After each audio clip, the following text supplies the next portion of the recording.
get a check from people in the audience? Can you hear this okay? Can you let us know in the chat?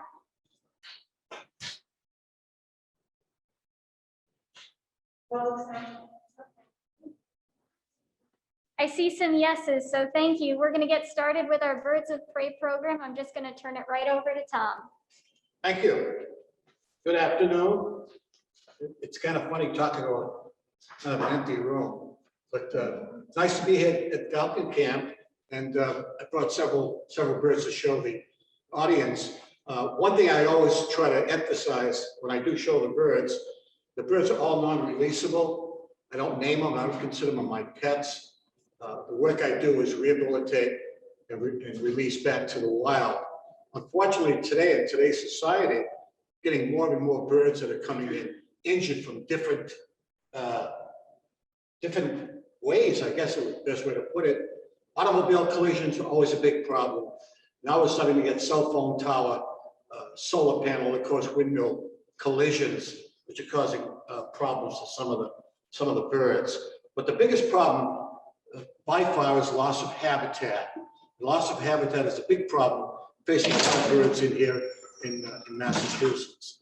So hopefully I'll show the birds, I'll try to answer any questions and let you know as we go along what I actually do. On the way to the program today, I received a call that a bird was hit on Route 116, right up above here in Sunderland.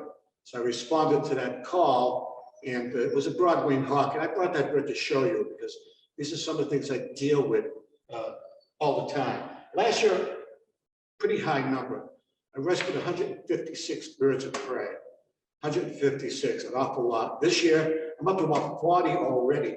That included 2 bald eagles. And we're seeing a lot of cataracts in the eyes of some of the birds. And the vets don't seem to know what's going on. And speaking of vets, I could not do this work without the help of a good veterinarian. That Dr. Schmidt, excuse me, up to South Deerfield Veterinary Clinic. This guy does everything I could possibly ask.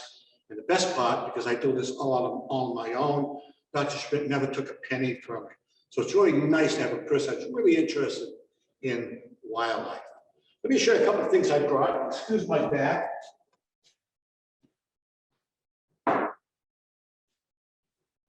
Now, I spent 38 years as a state game warden. Today they're called environmental police, and I dealt with a lot of different wildlife crime. And I always like to show this, especially to young people in school, some of the things we do to wildlife. And this says extinction. And just to give you an idea of what it is, this is soap made from a turtle shell. Pills made from a rhinoceros horn. An elephant tusk made into a bracelet.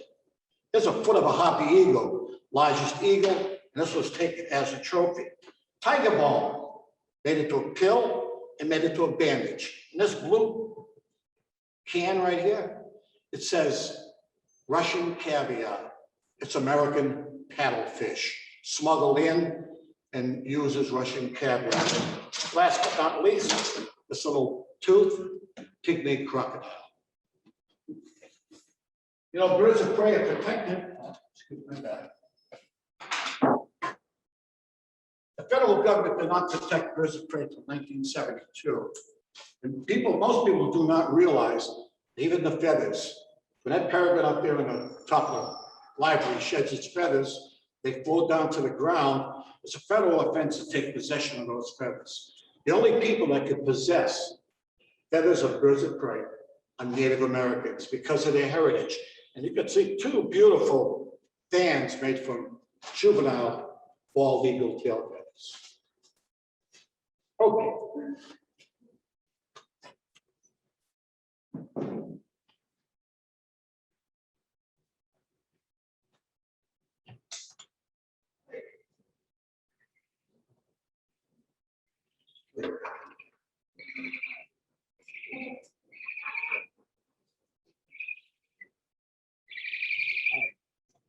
This is called a great horned owl.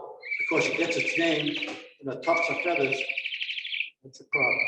The tufts of feathers on the top of his head. And the tufts of feathers are not his ears, although they call ear tufts. They're used for camouflage. That beautiful color. In the forest, it'll flatten himself right against the side of a tree. Put his ear tucked straight up in the air. You'd probably walk right by and think it's just an old broken branch. But this guy's real tough. As far as all the predators in the forest, this bird is top of the line. They call him the great horned owl the tiger of the air. Believe it or not, this guy will hunt and kill skunks. Soft feathers for silent flight. Great horned owl, largest New England owl.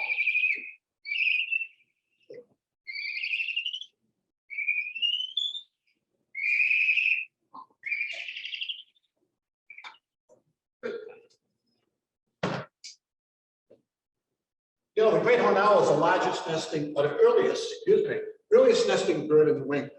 They'd have young in a nest sometimes the end of January. And I brought this in to show, boy, I like to take these to the school because the kids love to see these. That's an owl pellet, an owl pellet. When an owl or a hawk or an eagle or a falcon eats its food, the next morning he spits out and regurgitates a pellet. And the pellet not only gets rid of the food the bird cannot digest, it keeps the stomach clean. So if I took that great horned owl and I fed it hamburger or things like that, he wouldn't survive very long. He has to have a natural diet so that he can regurgitate, keep his system clean. That's an owl pellet. And speaking of owls, it's moving up.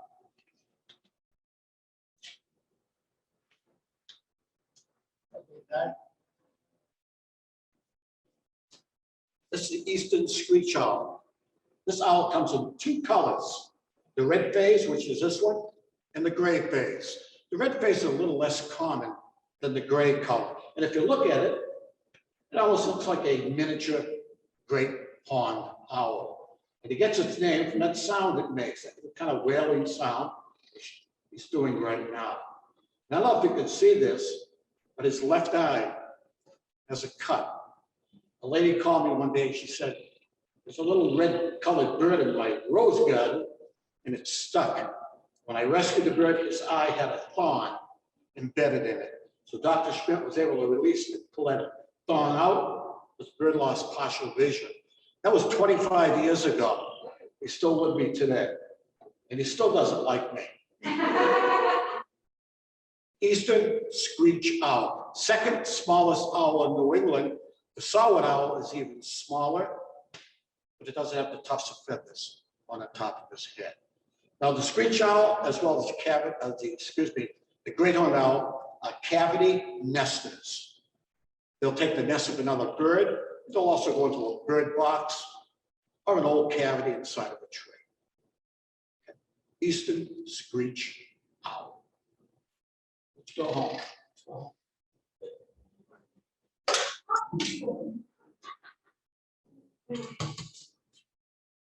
I brought the broad-winged hawk in to show you. And this is basically what I see all the time.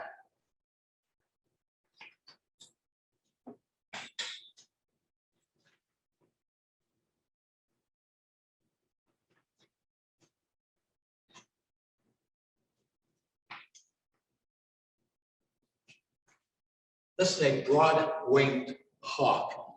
It's a migratory bird. They come back in the springtime to nest, and then in the fall they head south again. And you can see this bird was hit by an automobile, and its wing is pretty bad. Now the bones on a bird of prey, and all birds, are hollow, like a straw. They break pretty easily.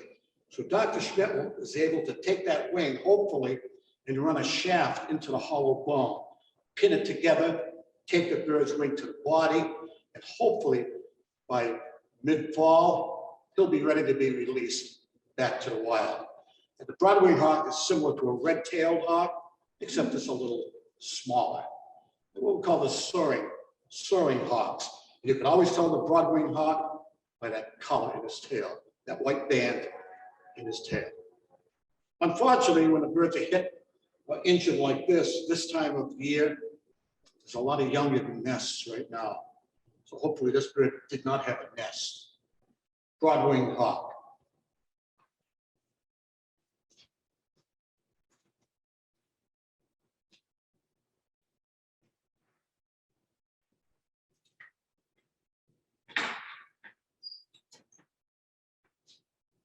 I'll save the Peregrine for last. All right.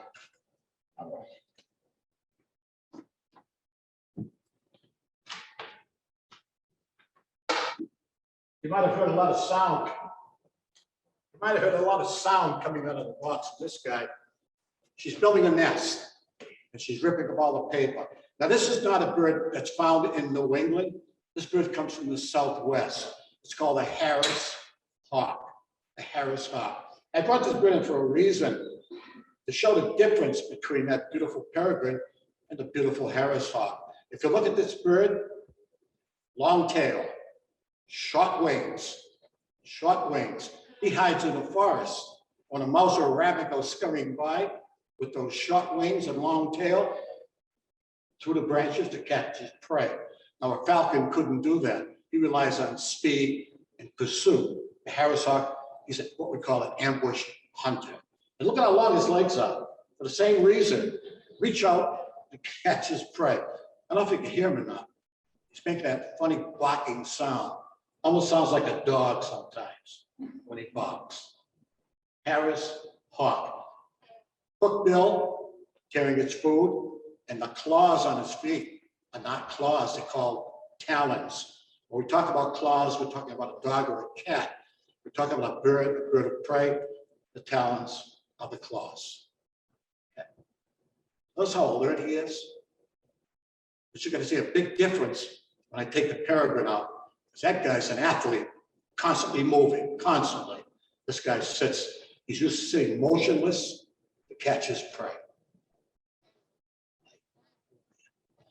Now, if this bird was going to be released back to the wild, or the owl I showed you a minute ago, he wouldn't be here at the library in sight of people. He'd be totally isolated, feeding medical attention until he's ready to be released back to the wild.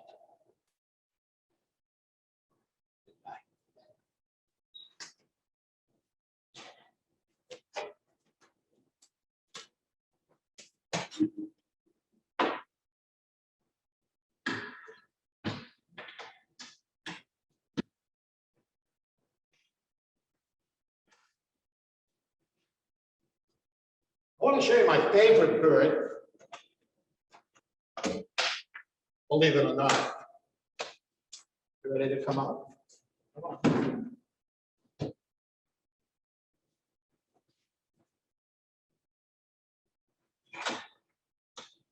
Hello.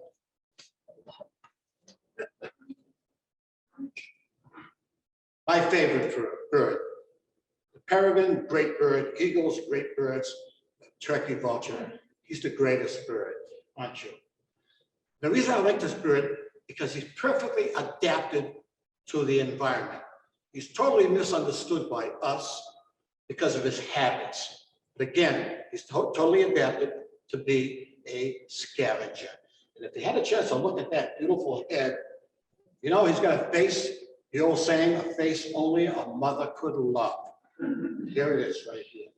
The featherless face is because the scavenger sticks his head into the carcass of an animal, pretty messy. You got gore all over his face. So that featherless head helps them to keep nice and clean. And they're very meticulous about keeping their plumage clean also. This bird constantly bathes his feather, constantly preening. Notice the nostrils. I can look right through. Big open nostrils. Turkey vulture has an incredible sense of smell. So they find a road-killed animal very quickly with that perfect sense of smell. But I love to tell this to the children in school. The turkey vulture has a special way of keeping cool.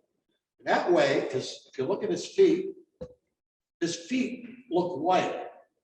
They're not really white, they're kind of a reddish brown. The white on his feet, that's his droppings.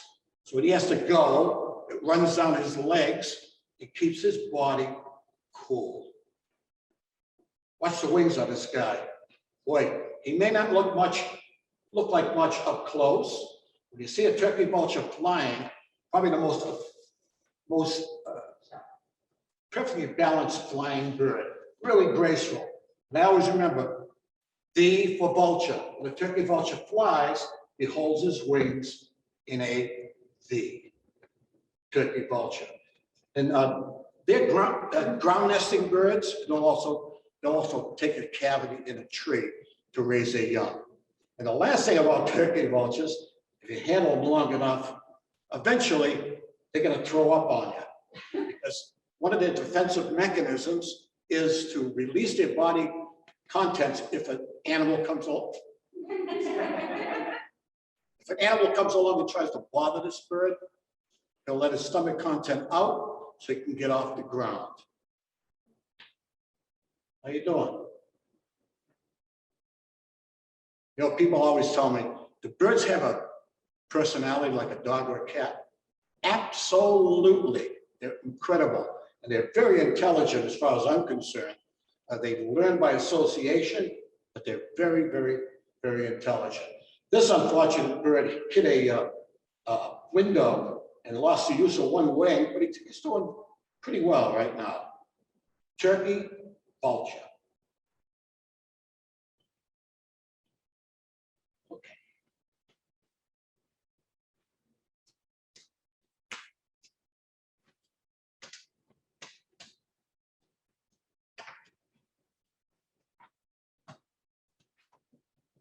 Now he wants to stay up.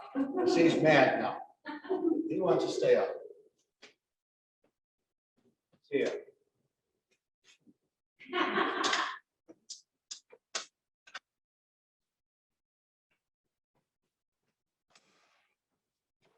So boxes I use to carry the birds are designed specifically to keep the birds totally isolated. If I took the birds and brought them to a location like this in a wire cage or something, they'd surely injure themselves if something frightened them. So a wooden box helps to keep them nice and quiet. The only problem is you have to be very careful about the weather. If it's very hot outside, I have to be very careful carrying the birds like that. Okay. Let me show you this guy.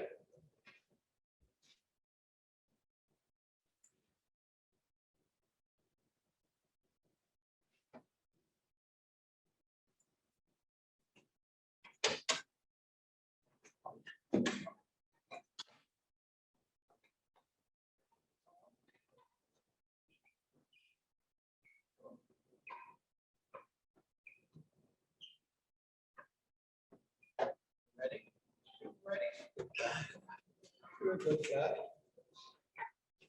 This is the golden eagle. Of course, golden eagle's special.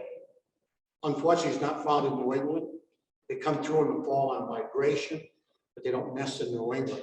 Unlike the bald eagle, the national bird of this country, the golden eagle is a real predator. He's a real hunter. They hunt large waterfowl, and they'll eat carrion if they're pressed. But if you look at this bird, you can tell it's a golden eagle by that color at the back of its head, that beautiful coloring, which gives the bird its name, golden eagle. This bird's kind of interesting. I've never seen this before, but he's got a white feather right here on his wing growing out. This is a male. When you look at birds of prey, hawks, eagles, owls, falcons, you can always tell the male from the female by the size. The female is always the larger of the two. Now this poor golden eagle hit a power line and lost the use of that wing on the left side. This wing does not function properly. And what happens usually when a bird is injured, especially a bird like a golden or bald eagle, their natural tendency is to stay away from people. So if he's injured, he's on the ground, he's going to hide, he's going to try to get away. And 90% of the time, when I receive a call on a bird like this or a bald eagle, it's probably 2 weeks after the injury. So sometimes the wing or the leg or whatever, the problem has started to heal already. And that's one big problem when we rescue an eagle like this. Now, compared to the bald eagle, people always ask me, what's the size difference? Really none. The bald eagle looks bigger because he has feathering that's very soft. And the golden eagle is like a peregrine. His feathering is tight to the body. just like you see right here. Because he's a kind of a pursuit bird. He chases other prey. So the big fluffy feathers, bald eagle, nice tight feathers to the body, the golden eagle. I don't think you actually hear that chirping sound. He's chirping away at me here. People always say to me, aren't you afraid you have that bird that close to your face? Well, if this was a wild eagle, of course, he wouldn't be this close to my face. But you can see, you know what he's doing right now? Believe it or not, he thinks I'm his partner. And he's grooming my feathers right now. That's what he's doing. In the springtime, he's constantly doing this to me. Grooming my feathers. Then ripping my shirt. Okay. So that's a golden eagle. He weighs about 14 pounds. And he's pretty heavy. In the wild, he'd be about 9 or 10 pounds. So he gets a pretty good diet, and his weight is up. If you look at this bird's feet, that's how you can tell an immature bald eagle from a golden eagle. The feathering goes all the way down the tarsus or the ankle, right to the base of the toe. With a bald eagle, it goes right to the elbow. That's it, or the knee. Okay. Golden eagle. Good guy.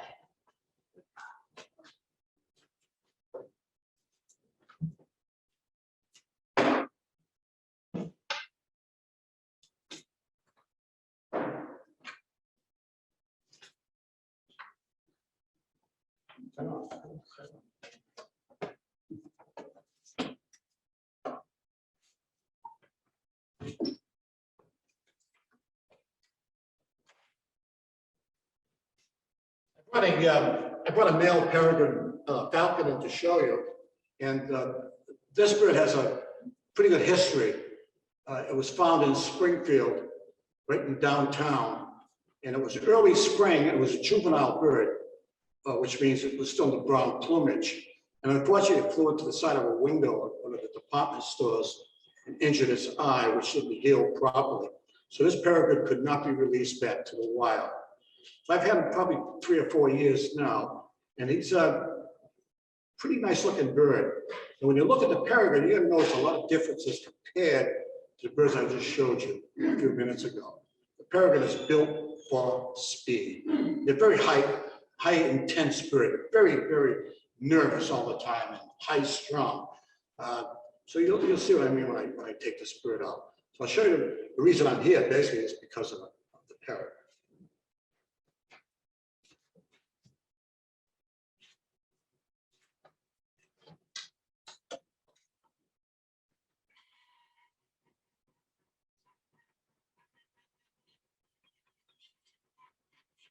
Let's see, starting to mold his feathers. Up first. Hey, a little early, guy. A little early. That's the peregrine. It's a tiercel. The female's a falcon, the male is the tiercel, which means 1/3 smaller. And you look at the shape of this guy. Yeah, following to me. Huh? Big feet for catching his prey, and those wings. Long and pointed for speed. When the bird is young, it's in brown plumage, juvenile plumage. After the first year, it molts out into that beautiful gray plumage. And what I like about the peregrine is that beautiful black molar stripe under the eye. I always think of the football players mimic the falcon. They put it under his eye. But if you think about it, all the birds and animals that fly, run, chase fast, all have that black line. The cheetah is a good example. Koalas have it. Rattlesnakes have it. So a lot of birds and animals have that beautiful. It's better. It's better. You can see he's even displaying to me now. Put his tail out. Yeah. Okay. But the peregrine, you've probably heard an awful lot about the peregrine today. But boy, when I was a kid, the word peregrine, they were called duck hawks. And you never saw a peregrine. Back in the 70s, when the pesticide really did a number on a lot of different birds, especially the peregrine and the bald eagle, we were really startled what's going on in the environment.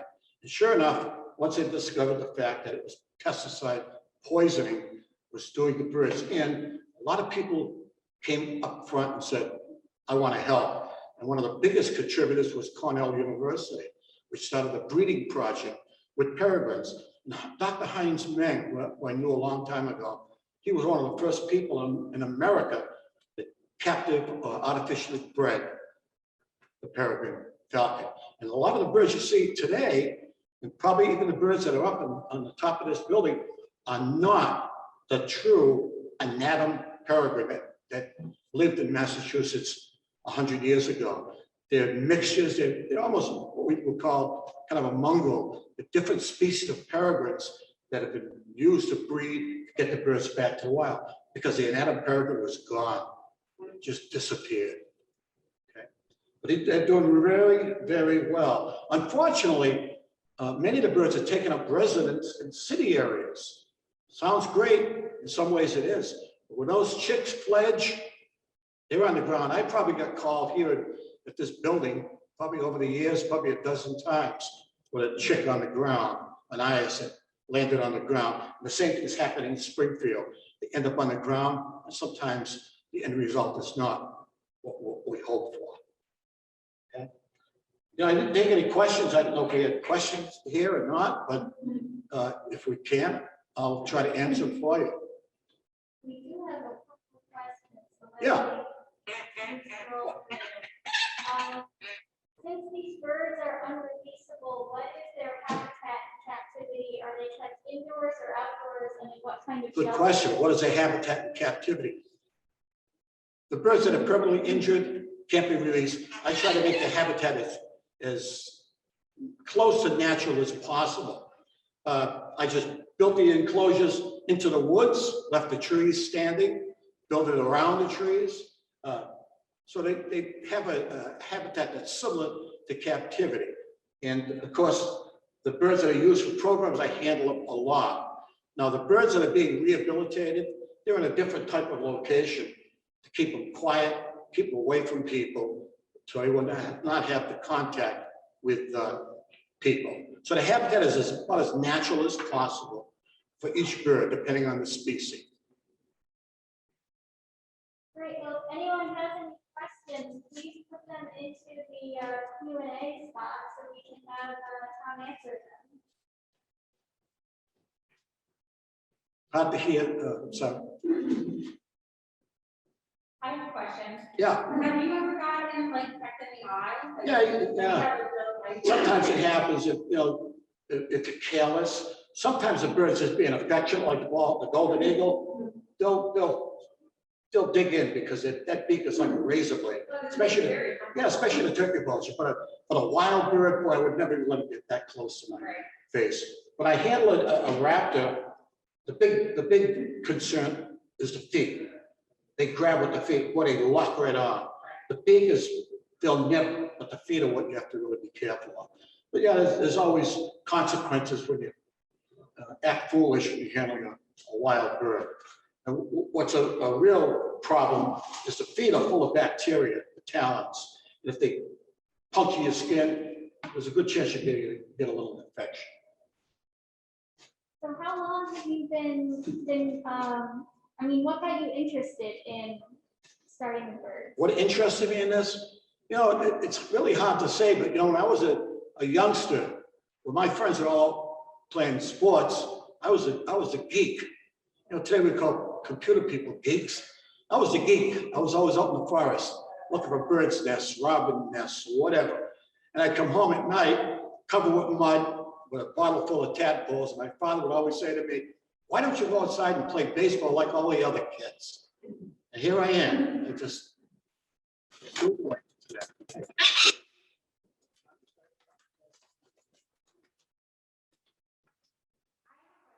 no. So I know like like there's different types of maybe there. So how do you figure out your diet is allowed the same thing when you feed them? Do they get different food? You Yes. give them live food or frozen food?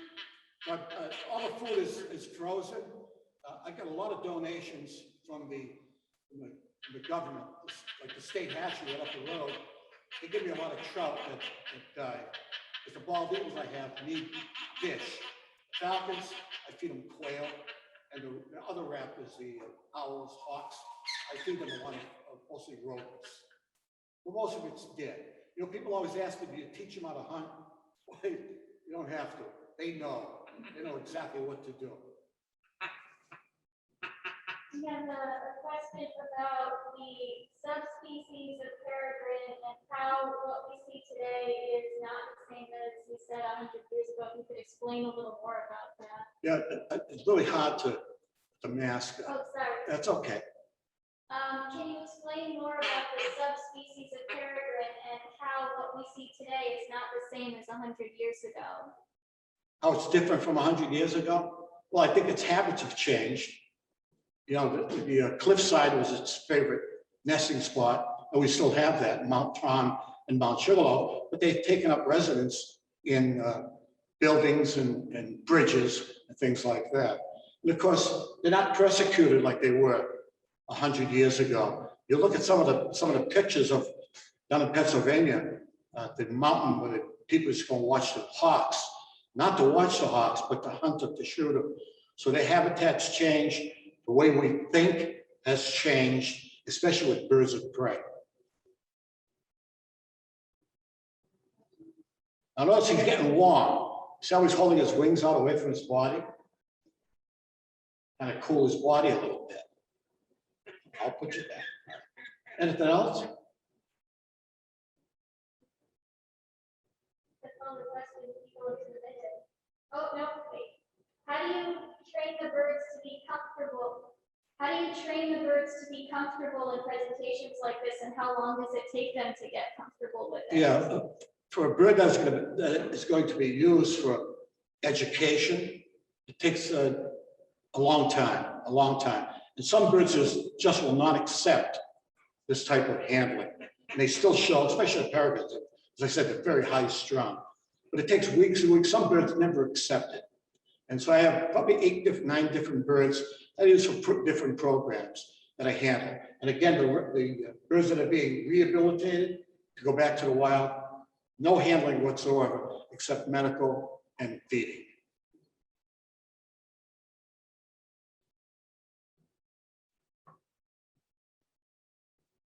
Anyone else have any questions out there who are watching?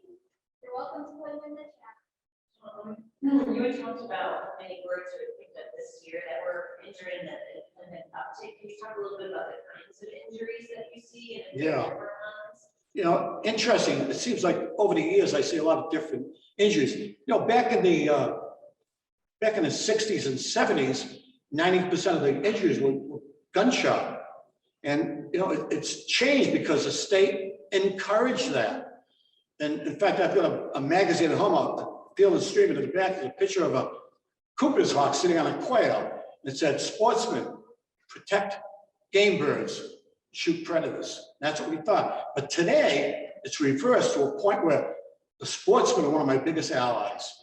I had a lot of wind damage at my facility where some of the big pines went down. One of my eagle cages literally got demolished. And who were the first people to respond? The Conway Rod and Gun Club came up with all the material and all the help. We rebuilt that thing in 3 weekends. So it's thinking about birds of prey has really changed. Someone wants to know, if you're going to release a bird, approximately how long does it take to rehabilitate? How long does it take to release a bird? Depending on the species, eagles take a lot longer than the smaller. Usually the smaller hawks and owls are less likely to stay as long as an eagle, depending on the injury. And 90% of the injuries, usually wings and feet or legs. You mentioned before some of the types of injuries or the cause. Automobiles, big problem today. You know, I always tell boys and girls, you're driving home with your mom and dad, you're in the back seat, you're eating a sandwich. You decide, I'm full, I don't want to eat it. So you roll the window down and they throw the sandwich out, which is wrong. But what happens at night, the mice come out and they find that sandwich, and the owls are out, they find that mouse. Then an automobile comes along and the owl gets hit. from you throwing that sandwich out to a mouse, to an owl, and in the daytime, the same thing. So automobile collisions are a big problem. Power lines, big problem. Now, as I said, I'm getting a lot of birds from the solar panels, especially waterfowl. And what's happening, ducks and geese see a big field of solar panels. To them, it's a reflection off a lake. And in they come and bounce right off those solar panels. I had a red tail not more than a week ago in Sunderland. Same thing, bounced right off and was injured. And not only do the solar panels cause injuries to wildlife, they're taking up a lot of the environment. Land that we had, we'd always call wasteland, scrubland. Can't build a house on it, can't build a factory on it, can't do much with it, just a whole marshy area.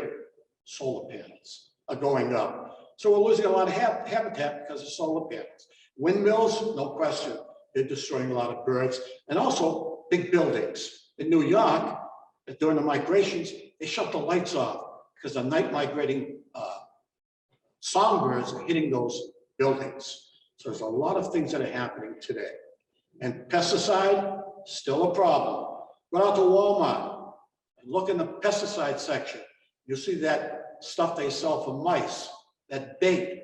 The mice eat it, they go outside, they get a drink of water, the owls catch them, now the owls go. So a lot of things we do today, we take for granted. I always say, as a society, we're spoiled.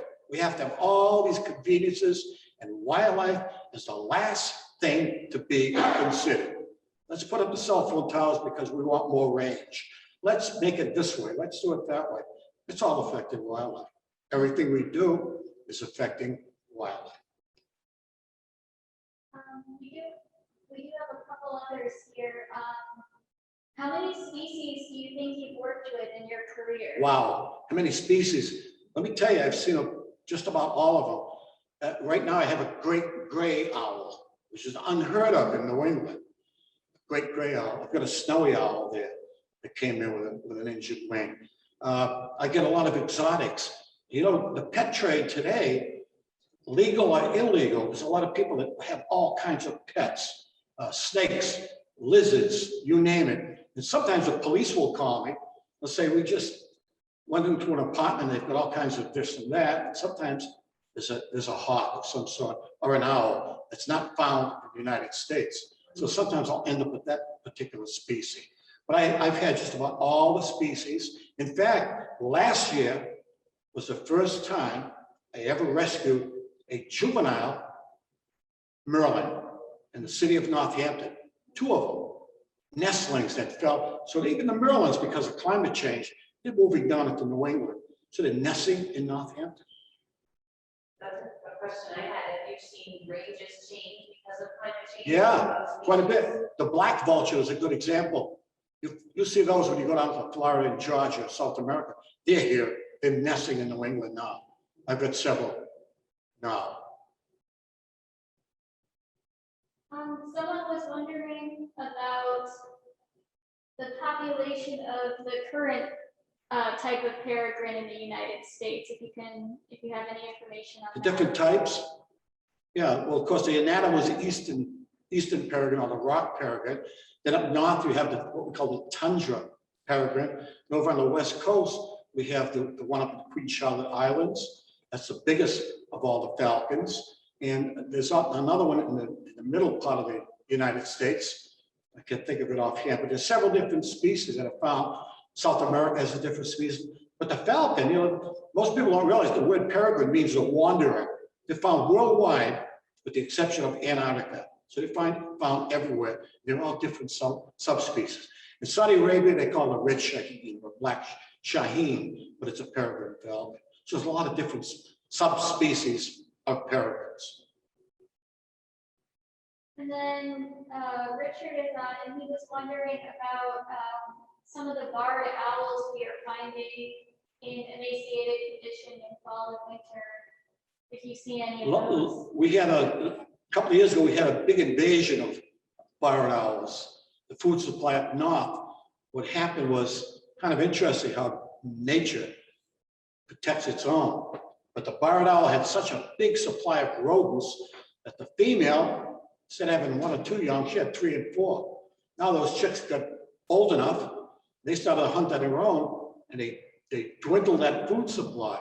So they started drifting south, looking for more food. That's why I had that big influx of barred owls. And this year, the same thing, a lot of barred owls. But that's a #1 bird that get hit on the highway.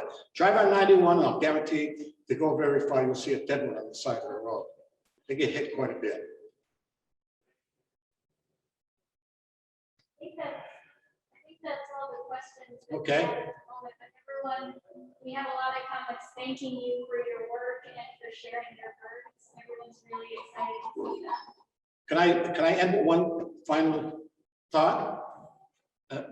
To people that are bird lovers, if you find a young bird in the woods, whether it's a robin or a hawk, my best advice to you, leave it alone. People pick them up, they take them home, they think they're going to do the right thing, and they're not. A lot of young owls are on the ground right now. Leave them alone. The adults will feed them on the ground. But don't pick them up, don't take them home. And second of all, it's against the law. Okay. Thank you for inviting me, and hopefully the rest of your day goes well. Thank you.